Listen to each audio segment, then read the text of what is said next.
নমস্কার বন্ধুরা, আজ আবারও আমি চলে এসেছি। সবাইকে জানাই স্বাগত। আজ আমি বানাবো মসুর ডালের বড়া দিয়ে পেঁপে আলুর ঝোল। বন্ধুরা, ভিডিওটা দেখতে থাকুন। তাহলে শুরু করা যাক। আমি এখানে পেঁপে আলু লম্বা লম্বা করে কেটে ধুয়ে নিয়েছি, আর মসুরের ডাল ভিজিয়ে রেখেছিলাম কিছুক্ষণ। এটাকে বেটে নেব, আর পেঁপে আলুটাকে ভাপিয়ে নেব একটু।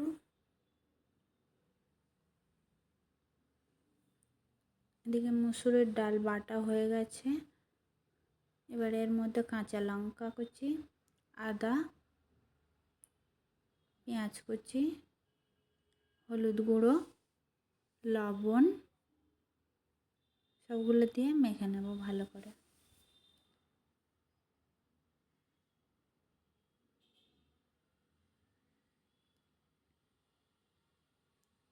এবারে গ্যাস অন করে কড়া বসিয়ে তেল দিয়ে দেব। এবার বড়াগুলো ভেজে নেব। এদিকে পেঁপে আলু ভাপানো হয়ে গেছে। পেঁপেগুলোকে জল ঝরিয়ে নেব। এবারে বড়াগুলো এক পিঠ হয়ে গেছে, উল্টে দেব। এখানে বড়া ভাজা হয়ে গেছে, তুলে নেব। বাকি বড়াগুলোও ভেজে নেব।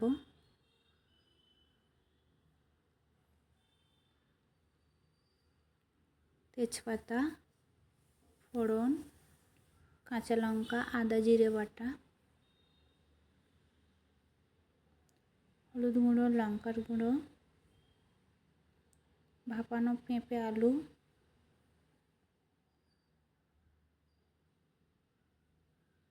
ভালোভাবে কষে নেব। এবারে জল দিয়ে দেব।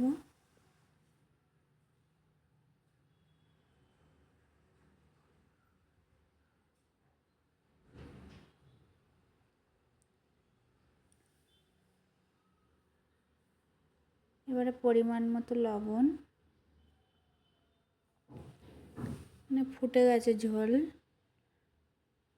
এবারে ভেজে রাখা বড়াগুলো দিয়ে দেব। এবারে একটু ফুটিয়ে নেব।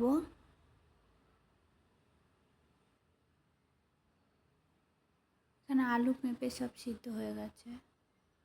এবারে উপর থেকে ধনেপাতা দিয়ে গ্যাসটাকে বন্ধ করে দেব। এবার একটা পাত্রে ঢেলে নেব।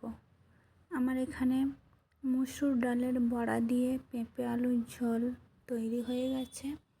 বন্ধুরা, আমার ভিডিও যদি ভালো লেগে থাকে তাহলে একটা লাইক, শেয়ার, কমেন্ট করতে ভুলবেন না। আর আমার চ্যানেলটি সাবস্ক্রাইব করে দেওয়ার অনুরোধ রইল। Tata, bye bye.